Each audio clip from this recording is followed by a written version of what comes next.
What the Get the in! Put your hands up! Don't you Okay, welcome back to Aussie Veteran Cop, where we break down high-risk policing for the average cop. In this episode, something a little bit different. Now, policing is not always about car chases and shootouts and fights with crooks. Sometimes it's about maintaining crime scenes, some traumatic jobs. If you're doing the job long enough, you're going to encounter trauma, and in this case, very serious trauma and things that police or anyone would just never want to deal with.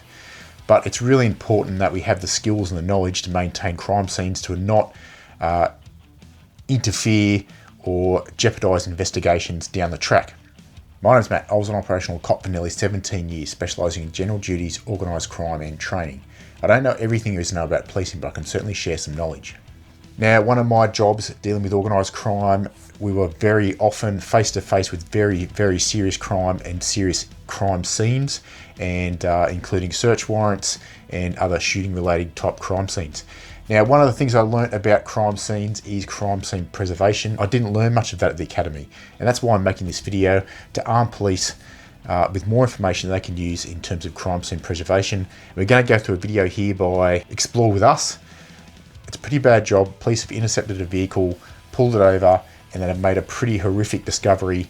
But there's a few things they definitely could have done better in terms of crime scene preservation, and that's what we're going to go on with today. Now, we're not going to watch the whole video. I'll leave a link to the full video down in the description down below, but we're going to cover off on super important aspects of crime scene preservation. Now, just a reminder, this video is for educational purposes only, and it's not legal advice.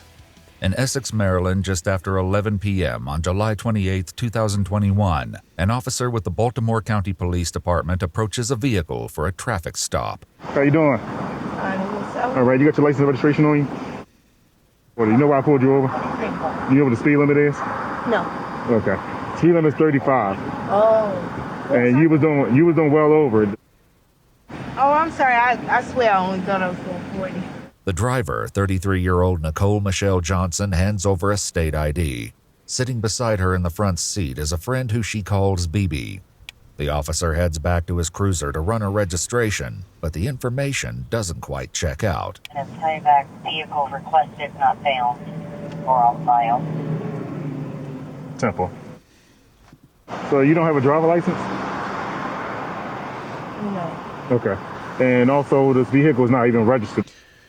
Okay, so at this stage, he's run some checks on the car that he stopped, and I guess he's starting to build a bit of a case against them, a bit of a justification, reasonable grounds, probable cause, if you want to call it that, to search the vehicle. Let's keep that in the back of our mind. We'll keep watching the video.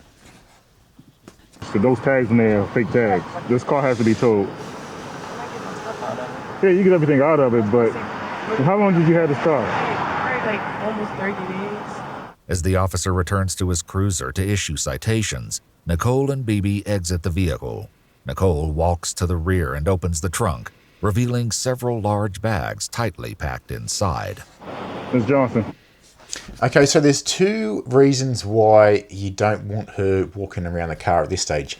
Now, we're starting to build a bit of a case in terms of the reasonable suspicion on the vehicle itself, so we don't want her touching things she doesn't need to touch, and I'll touch on that a bit later. The other reason is your operational safety. Who knows what is in the car? Who knows what she's capable of? You don't want her getting her hands on anything she shouldn't have. So, yeah, something to keep in mind at this stage. Let's keep watching. You come over here. So you got pulled over for the same stuff already? But that's why I went, and I really thought I got good tags. You gotta be careful with that I know. stuff off the internet and all that kind of stuff like that. That stuff don't even be legit. Like, you literally see, like, we literally, well, not her, but me and my kids literally living in the car. Like, Ms. Johnson, I just need you to sign this. This is basically telling you that you have to go to Kelso Drive Courthouse within 5 days to request a court date. If you don't. Okay, so this lady is a pretty good liar, okay, or very good actor. They often are. They often try to portray themselves as very relaxed. These sorts of people. Yeah, it's just something you got to keep in the back of your mind. Never let your guard down. Always just keep that high sense of alertness when you're dealing with anyone.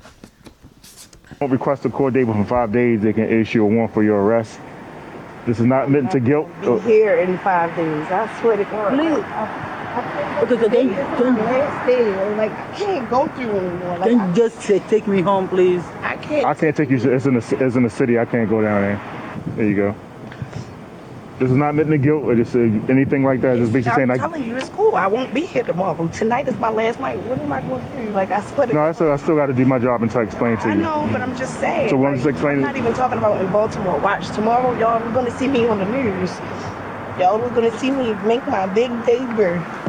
I swear to God. The officer has no idea her bizarre comment will soon become a shocking reality. With the tow truck on its way, Nicole sits on the sidewalk and calls a friend for a ride.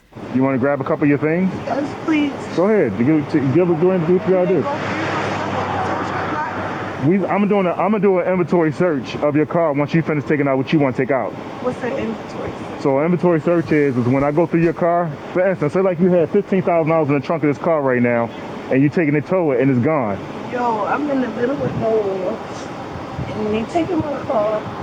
I gotta take all my stuff out because I don't have anything. So if I lose this all. Okay, so at this stage, what he's talking about is doing an inventory search. He's basically just going to record what's in the car. Yeah, that'd be a bit of a nightmare thing to do. I think with the body-worn cameras these days, that's perfectly sufficient. But he's going to do a record of what's in the car, so when it goes to the holding yard, there's no dispute about what was in and out of the car when it leaves their custody. Y'all keep asking me about. When backup arrives at the scene, the officer taps his colleague on the arm and quietly shares that something is very wrong. Come in for a second. I'll push it. Yeah, hold up a minute. Eric, do me a favor. Walk over to that car and just see what you smell. Not drugs or anything, but see if you smell anything other than drugs.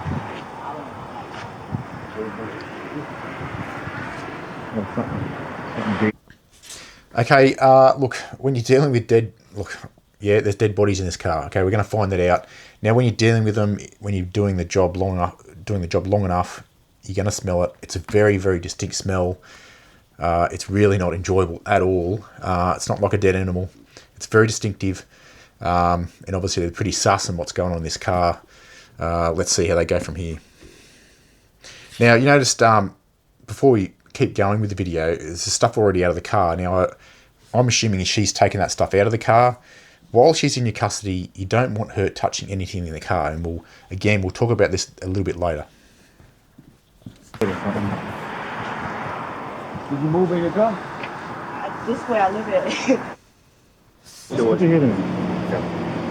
No, seriously. I just need to find. I need to know. I told you it was a street. What is this right here? Huh? What is this? A bunch of dirty clothes. A bunch of dirty clothes. That don't smell like dirty clothes. Huh? That don't smell like dirty clothes. What do you mean? I'm about to show you. I'm about to show you. Okay, so yeah, the police are super sus on her. Again, she's touching this stuff. Now, if you suspect some sort of crime is occurred or occurring, it's really important you don't let her touch these items. Now, the problem is that she's now putting her DNA on those items. Now, this is an issue with terms of transference later on. Now we know, and she's got an explanation of why her DNA would be on those items. Because she just said, yeah, I touched them during the vehicle stop. Now, if she hadn't touched them at the vehicle stop, then she's got no excuse later on as to why her DNA would be on those items. So, yeah, something to think about at this point, and it only gets worse from here. I'm about to show you right now. There's a bunch of dirty blankets. Well, this been sitting in there for months and months and months and months and months. You're gonna have to, ma'am, you're gonna have to open that up all the way.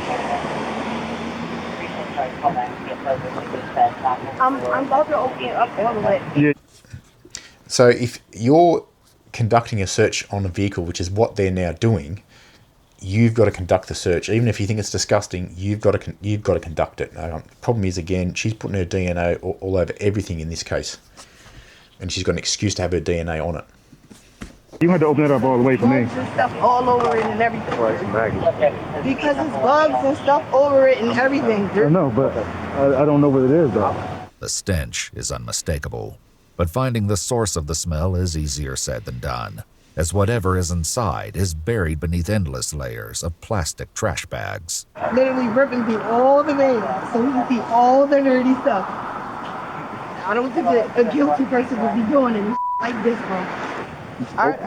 If I take all my stuff out, where am I going to? I just need this right here. So she's trying to distance herself from those items. That's another trigger about your suspicion. Why is she trying to distance herself from those items? Is drawing my attention to it, so I need to see it. I know. Just feel it. That's why I'm trying to show you. No. I'm with you. What happened? No, I'm just telling him, giving him some advice. Okay. I'm telling you, you're just gonna find a bunch of dirty blankets.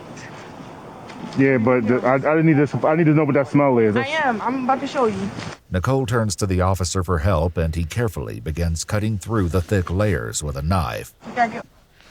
Okay, when you're going to touch something suspicious like that, you need to get yourself a fresh set of gloves. Now, that is also the case if you touch something else in the vehicle. You need to get yourself a fresh set of gloves every time you handle something different because of the DNA transference. You don't want DNA coming off one thing and going on to another item.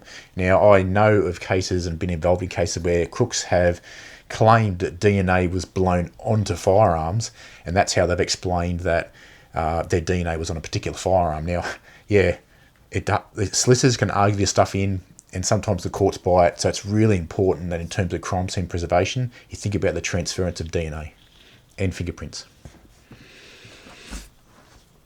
All the way through to the dirty pissy clothes. Why you got all these blankets? Huh? Why you got all these blankets? Because we stay in hotels, from the hotel to the car. Like, I can even get the hotel. No. You can finish it. I was just curious. Oh, yeah, I can even get to the hotel receipt for you. Okay.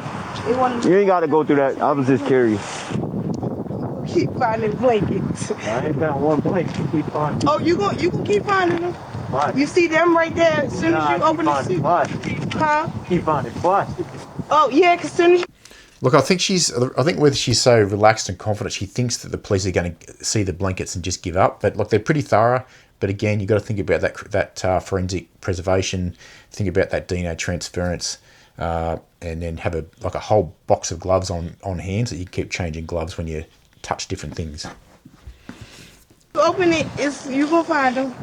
Let's stand on the front of this car and make sure she don't go nowhere. After cutting through multiple layers of trash bags, officers finally uncover a black suitcase. Just open the suitcase and we can be good after that. Will be more blankets still. Can you cut it from here? Can you cut it one more time? And this is what smells, Rita. What is that? Huh? What is that? Dirty thing? No. Pull it out. Pull it. And again, obviously they're very suspicious on what is inside this bag, and we don't want to see it. So it's blanked out. That's for a good reason, obviously. But again, she's now put a DNA on that particular blanket that's inside the bag as well. So that's an excuse for her to have her DNA on that. Dirty thing from my husband. Pull the whole bag out. I am. My husband just said the dirty blankets from my husband. I am. See? Take it out. Take the bag out. Take that bag out of there. I am. Okay. Pull that bag out.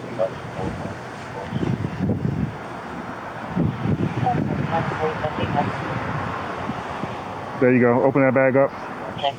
Go see clothes. Go see clothes. See clothes. All see clothes. Open it up, ma'am. I did. Unroll the whole thing.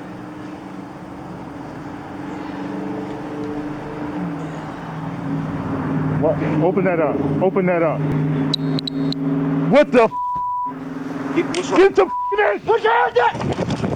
Don't you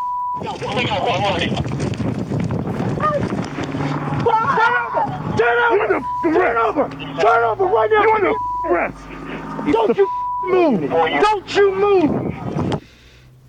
Okay, so we're not going to watch the full video. We've seen enough in terms of the point I'm trying to make here. So it's super important that when it comes to crime scene preservation that you conduct the searches yourself and make sure you maintain fresh gloves so you're not transferring DNA from one item to the other. And it's even more important to make sure the crook themselves isn't touching the items of interest because, as I said, it's an excuse for them to have their DNA on it. So when the questions are asked later on, the detectives are making the questions and they're saying, hey, we found your DNA on this item here.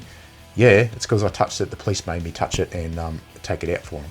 Like I said, the full video is linked down in the description down below. Now, spoiler alert, she was found to have 2 young children inside the car deceased, which is, yeah, it doesn't get much traumatic and horrible than that. The police on scene were really struggling to deal with it, and I totally understand it. And that's really when you need to go and seek help and just look after each other as coppers. Now, she was later on convicted of 2 counts of child abuse occasioning death regards to 2 little kids. It's pretty horrible. Like I said, you've been working in this job long enough, you are going to encounter some very horrible things.